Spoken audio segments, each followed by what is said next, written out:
The corporate media is dying and a new media revolution is here. It is time to fight for the truth. 2CTV is leading this fight. The channel that challenges the mainstream media and the political establishment, from the left-wing nutters to the globalist elite.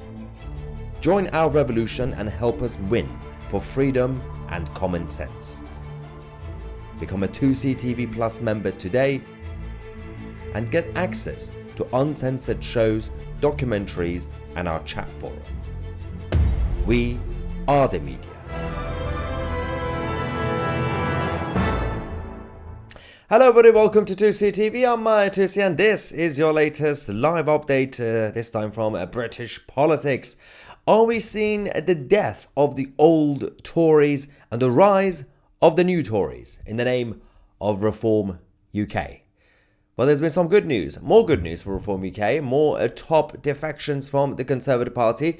They are one by one getting all the Tories to join their party, which is good and perhaps also questionable for some people who see it as the second Tory party. But if they want to replace the Tories, I guess they have to bring in some Tories to make sure the rest of them die off. Now, we're going to talk about all this. Before we start, don't forget to join 2CTV Plus and get 1 month free by going on 2ctvplus.tv or find the link in the description and get access to the premium shows and everything else. Kemi Badenoch, the new leader of the Conservatives, is struggling a little bit because she is still dealing with more defections from her party to Reform. Now, until now, we've had a few Conservative Tory members. So obviously the Tory party is a big church. You have Conservatives, you have Liberals, you have others, you have Social Democrats as part of the Tory party. But until now, we've had more right-leaning ones defecting. Until recently, because we had Tim Montgomery, who is was more to the left of the Conservative Party. He also decided to defect to Reform UK. A left-wing Tory defecting to Reform is a little bit embarrassing for Kemi and CCHQ, the central office. But now, more bad news for the Tories. This is about Nick Candy. Nick Candy has now officially joined Reform from the Conservative Party. He is a businessman. He is very rich. He has been helping to raise funds for the Conservative Party over the last few years. He was also an official party member. He cancelled his membership, joined Reform, already promised a 7-figure donation from his own pocket to Reform UK, but also he's going to be helping raise more funds for the party. So he's going to be the new treasurer for Reform to actually go around and find more millionaires and billionaires to help Nigel Farage become the next Prime Minister. Now, Nick Candy has been friends with Nigel Farage for some time now, and this is a picture of him and his wife Holly, and obviously the new president-elect of the United States of America, Donald J. Trump, and also obviously Nigel. So he has been around for some time, but he took his time to actually defect. He wanted to make sure that the timing is right, and of course the opportunity. And I think he was just waiting to see if the Conservative Party is going to be getting their act together after Rishi Sunak's departure. But seems like they're not really that interested in excuse the pun, reforming their own party. So the Tories are just completely flatlining at this point. I don't know what they're up to. But they are by default leading in the opinion polls because there's still a big chunk of the people in the country who don't really follow politics and they don't like Team Red, Labour. So if you ask them who you're going to support, they're going to say, oh, blue, the Tories. But that could easily change, and Reform UK could actually replace the Conservative Party. They still have a few years left to build that momentum. Now, this is not the only bad news for Reform, for Tories, and good news for Reform, because we've had so many big defections over the last only few months. which is becoming very hard for the Conservative Party to raise funds, but to also maintain their membership numbers. So we had already Zia Yusuf, who also is one of the top businessmen who was helping to raise funds for the Conservatives until now. He defected to Reform just during the election campaign, the general election campaign that we had in July 2024, a few months ago. He then became the party chairman. So obviously he's there. We also had recently Andrew Jenkins, former Tory MP, also defecting to Reform on the day when Reform announced that they have reached 100,000 members. Now, it is quite interesting to mention because for some people, they might not realize how British politics works. 100,000 members is a big number. Now, it might not be a big number in life. 2CTV has more subscribers than political parties, but the average membership for political parties is between 100,000 to 200,000 in terms of the top parties. So the Labour Party, the Tory Party, and now Reform. So the Tories also have about 100. I think it's much less now. I think it's about 80,000 members that the Tory Party have. Smaller parties don't really count because they don't really have many. You know, the Lib Dems probably have about, I don't know, 30,000, 50,000, whatever they have. And it goes lower and lower. There was a time a few decades ago when the main parties, whether it was the Liberals, Labour, or the Conservatives, that used to have about 2 million, 3 million members. But that was when people were more active in party politics. People don't really trust parties anymore. And that's why, you know, if you have 100,000 to 200,000 members, that's a success. It's sad, but it is. So that happened. But obviously, also a couple of days ago, we had Suella Braverman's husband also defecting to Reform UK. There had been some rumours that Suella is also in talks with Nigel, although she hasn't really confirmed anything about defecting to Reform UK. And we obviously had previously Lee Anderson, another Tory MP, who also defected to Reform UK and Team Nigel Farage. So all this is just the beginning because we're only a few months into this new socialist government, and by default that means that the Conservatives should have had a lot of time to take this opportunity to rebuild their party. The problem was that the first few months they were so busy with their stupid leadership election that was just a waste of time. They could have had this within 4 weeks, probably less. They could have had it within 2 weeks, but they kept going and going and going, and eventually they chose a new party leader. And by that point, Reform UK has been busy building their party anyway. So we will see in the next few months in terms of by-elections, in terms of local elections. Obviously, when you look at the situation in Wales, Reform UK are now dominating. Reform could actually become the party of Wales because everybody's sick and tired of Labour and they don't really trust the Conservatives back there. So there's a lot of opportunities for Reform UK and they have obviously already replaced the Labour Party as the second largest party, most popular party in the country in the latest opinion polls. But apart from the good news, what I want to hear from you guys, because I can understand a lot of people watching this right now live are supporting Reform. Some of you are still supporting the Tories probably, and you know there are also other people who might want to support Reform, but they probably see it as it is turning into another Tory party. So let me know which camp you are in right now. Do you think it's good that Reform are getting more Tories, or do you think it's bad that they're getting more Tories, or are you just being pragmatic about it, saying, well, it is what it is, they have to take members from mainstream parties? Let's get some reaction from the live chat.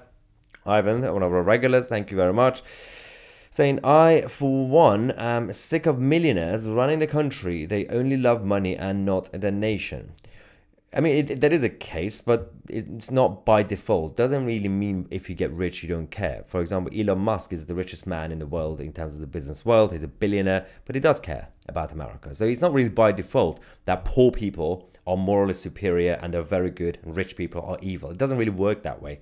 But there is a point to be made, and Ivan is right, that there is a lot of people when they have money and power, they use it for their own advantage. Not every single person who is rich, but there are enough people. And this is why I always say you need to cut that relationship between corporations and politicians. Big government, big business going hand in hand doesn't really work. But at the same time, obviously, you do have some who do care, including people like Elon Musk. But you have to be cautious. You still have to be cautious about the fact that, let's not forget, their mentality is to grow their own business and their own branding. Luke says, thank you, Luke. More and more defectors joining Reform because they are politically aligned with them. But will it remain a new party with fresh problem-solving solutions, or just a place for the Tories jumping ship? It's a good question. It could be both. You can do both at the same time, because UKIP at the end became about the second home for the right-wing Tories, including Nigel himself, who was a Tory, then went to UKIP. But again, not all of UKIP was just ex-Tories. You still had a lot of people joining UKIP at the time who were not really part of any political party. Some of them came from Labour, actually. And you can still say that there are grassroots members of part of Reform who weren't really Tories before. So, but again, can they actually sustain being a new party while bringing in more Conservatives? Northspot says that they are going to destroy Reform from the inside, the Conservative Trojan horses. The thing is, I don't want to give too much credit to the Tories for being that smart and calculative. There was a time when they used to be sort of like that. I don't think they're not even that good to even plan. They can't even run their own party, let alone actually send the Trojan horse. There is a point to be made, yes, absolutely. But I don't think it's going to be like a coordinated attack, like Kemi Badenoch sitting in a dark room saying, we have a plan. But I think unintentionally some of these Tories joining Reform would damage it, unintentionally at least. But you never know. Maybe there was a conspiracy. I don't know. I'm just being open-minded. Mandy says, do you think people would still defect if Robert Jenrick would have won? Yes and no. I think that you wouldn't have had big defections already, because the Tories would have waited to see how Jenrick does as a leader. But the moment Badenoch became a leader, a lot of the right-wingers said, it's done now. We had one chance with Jenrick. He didn't win, so goodbye. That is the reality. It's becoming very, very difficult for a lot of the Tories to defend their party. One of our regular left-wing trolls is in the live chat, ladies and gentlemen. Some of you are familiar with this person. Snakes and Doug is saying, Tusi, you are such a liar, man.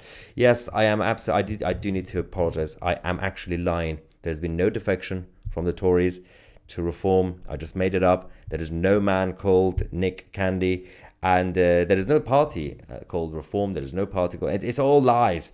The whole thing. Take your pills and go see your therapist, snakes and doggies. Mental health is important. Look after your mental health. Come on. Next. Sylvester says, we voted Reform because we wanted change, to get away from the Tories and Labour. Instead, all Nigel is doing is turning it into Conservatives 2.0. I think that one of the difficult things for a new party like Reform and Nigel Farage is you have two options. If you want to be a serious challenger to the mainstream and you want to be a mainstream party, you're going to need, they think you need existing professional political people who are already in the political village, which means you're going to have to find them from the main parties, Labour, Tory, Lib Dem, whatever. You have a second option to just go around and scout and find random people who've never been in Westminster and create your party, build your party like that. I think for a more professional party like Reform, they look at the other smaller parties over the last few decades and look at it and say, well, they've been doing that. It doesn't work. Look at all the small parties, whether it's the Greens or UKIP or SDP or any party really, left and right. They are mostly bringing in people from the outside, which is good. But how much of it actually helps? I'm just trying to basically see from both sides, because I'm not saying that means you have to basically just compromise, sell your soul, and go get people from the Tory party to join your party. No. I think people like Nigel Farage and the leadership of Reform just look at the smaller parties saying that doesn't work. So that means we should just go and get the existing professional people. I think that's not the main reason why SDP or the Greens or the Heritage Party or any of these parties don't work. I don't think it's because they don't have Andrew Jenkins, for example. Big part of it is because they don't have the funding. So obviously, getting big donors to join, that is the key point. But getting top ex-MPs like Andrew Jenkins, I don't think that's the reason Reform is doing well. I don't think that's the reason people will look at Reform and say, now we're going to support Reform because they have a former Tory MP. I don't think it's that. It's mostly about getting more people with experience who were in Westminster, whether it's political donors, big money, or political advisors, campaigners, those guys, rather than getting the top existing members. But again, it's easy to judge and assess and analyze sitting here rather than actually running a political party. Running a political party is not easy, and I won't be able to do it myself. Kenny says, don't bother about career politicians, there is enough of them. Well, everybody will eventually become a career politician as they get into politics. I guess, where is the line? If I join party politics, and after about 5 years, 10 years, does that mean I'm now a career politician? So but what Kenny says is spot on, because there are those who, the moment they finish university, they get a job in the Westminster bubble, and all they think about is becoming a politician and getting to the top. And that is a problem. That, they don't have any life experience, and Kenny is absolutely spot on. So you have to have people with real life experience, otherwise there's no point. Rupert says, stop telling us every single video to pay to join 2CTV. I don't. This was the first time we did that after a week. Had enough of getting reminded every time. Bored now. Rupert, you have a problem with your time machine, because this is the first time we actually promoted 2CTV Plus, which is literally our product and our platform on this channel, since about almost a week ago now, because we've been busy focusing on a lot of other important news updates, and I didn't really want to mix it with promoting 2CTV Plus. So, and it's not really asking you to pay, it's asking you to join an actual business and product. So, Rupert, feel free to watch BBC News. There is no advert or anything on that channel.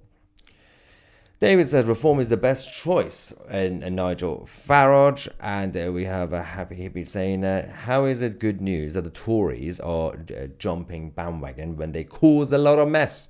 Lied. It didn't help migration.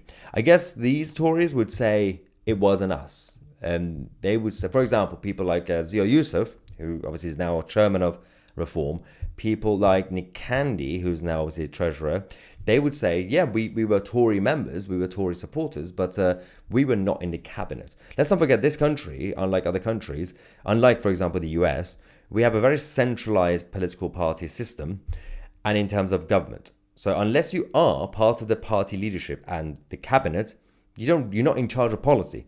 So what they would say, Zia or Nick would say, yeah, but we didn't introduce open borders with immigration. We didn't lie. It was Boris Johnson or Rishi Sunak or Theresa May or the Home Secretaries at the time. That's what they would say. It's not like every single member of the Tory party or Labour Party or Reform UK sit around, come up with policies. It doesn't work that way. So there are a lot of things that Reform UK are doing that not all their members will be happy about.